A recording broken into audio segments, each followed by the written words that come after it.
Well, here we are again. I will be reading from the book Stories Worth Rereading, published by AB Publishing. Originally published in 1913 by Review and Herald Publishing Association. And the story today is A Boy Who Was Wanted.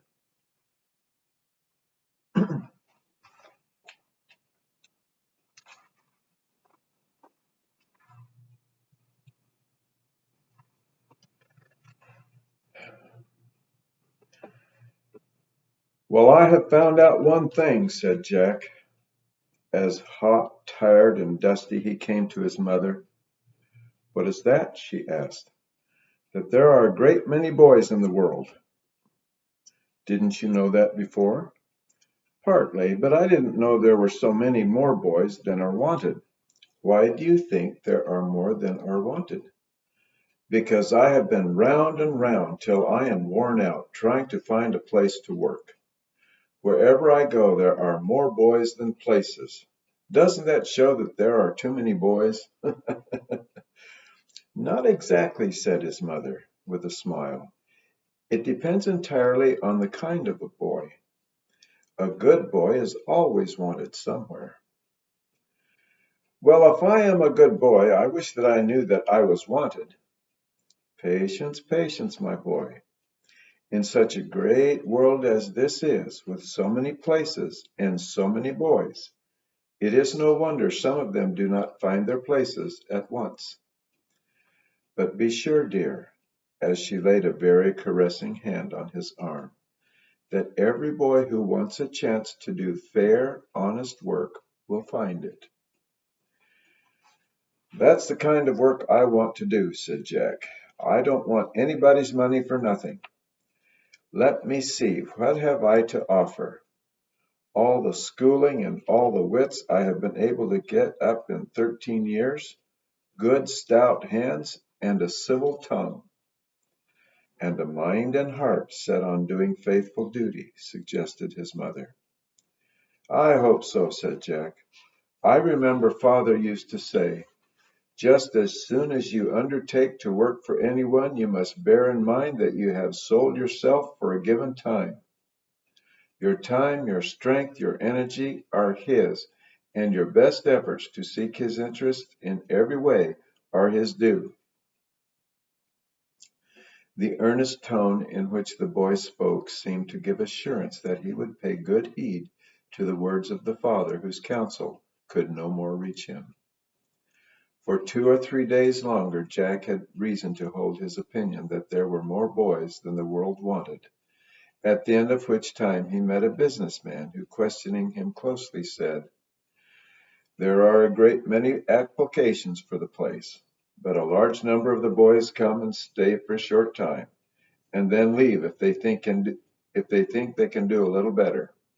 When a boy gets used to our route and customers, we want him to stay. If you will agree to stay at least 3 years, we will agree to pay you $3 a week as errand boy. That is just what I wanted to do, sir, said Jack eagerly. So he was installed, and proud enough he was to bring his wages home every week, and realize that, small as they were, the regular help was of great value to his mother.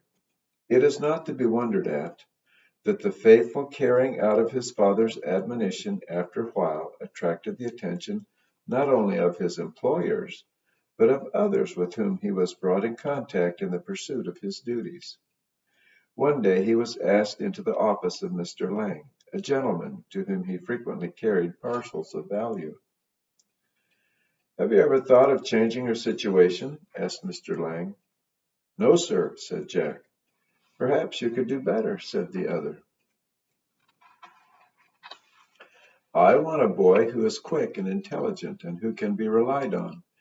And from what I see of you, I think you are that sort of boy. I want you to drive a delivery wagon, and I will pay you $5 a week. Jack's eyes opened wide. It is a wonderfully good pay for a boy like me, I am sure, but I promised to keep on with Mr. Hill for 3 years, and the second year has only just begun. Well, have you signed a regular agreement with Mr. Hill? No, sir. I told him I would stay. You have a mother to assist, you told me. Could not you tell Mr. Hill that you feel obliged to do better when you have a chance? I don't believe I could, said Jack, looking with his straight, frank gaze into the gentleman's face. You see, sir, if I broke my word with him, I should not be the kind of boy to be relied on that you want. I guess you're about right, said Mr. Lang with a sigh. Come and see me when your time is out. I dare say I shall want you then. Jack went home very much stirred by what had been said to him. After all, could it be wrong to go where he would do so much better? Was it not really his duty to accept the position? He could then drive the wagon instead of trudging wearily along the streets. They had never felt so hot and dusty as they did just now, when he might escape from the tiresome routine. Might, but how? By the sacrifice of his pledged word, by selling his truth and his honor. So strongly did the reflection force itself upon him that when he told his mother of the offer he had received, he merely added, "It would be a grand good thing if I could take it, wouldn't it, mother?" Yes, it would. Some boys would change without thinking of letting a promise stand in their way. Yes, but that is the kind of boy who sooner or later is not wanted. It is because you have not been that sort of boy that you are wanted now.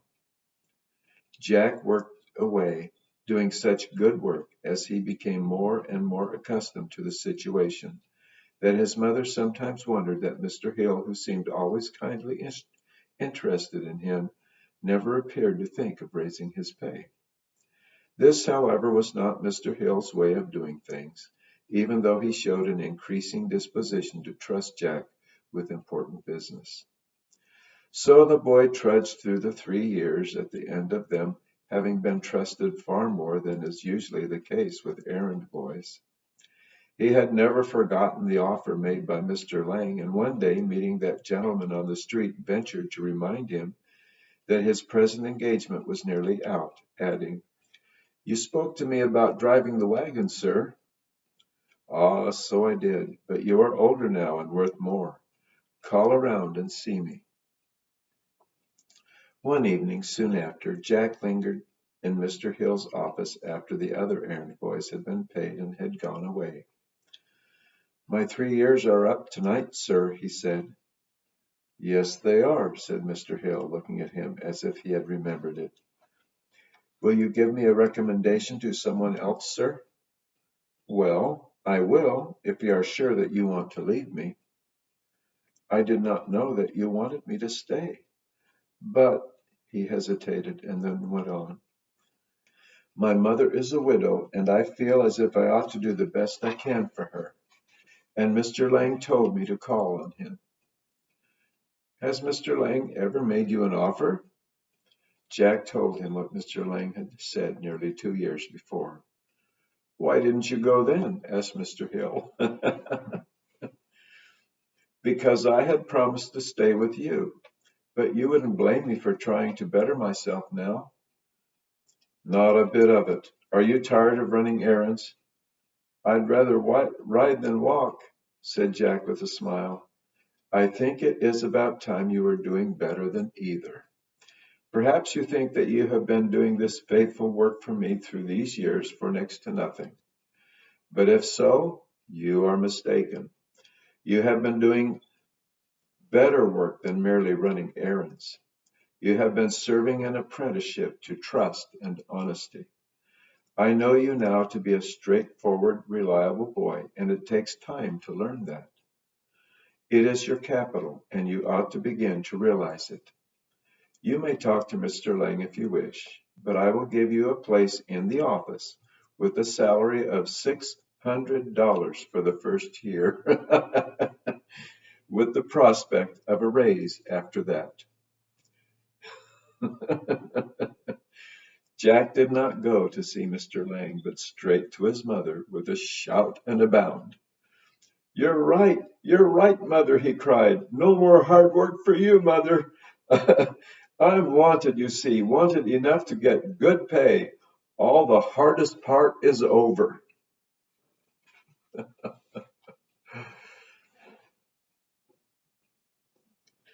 This story was originally printed in the Congregationalist.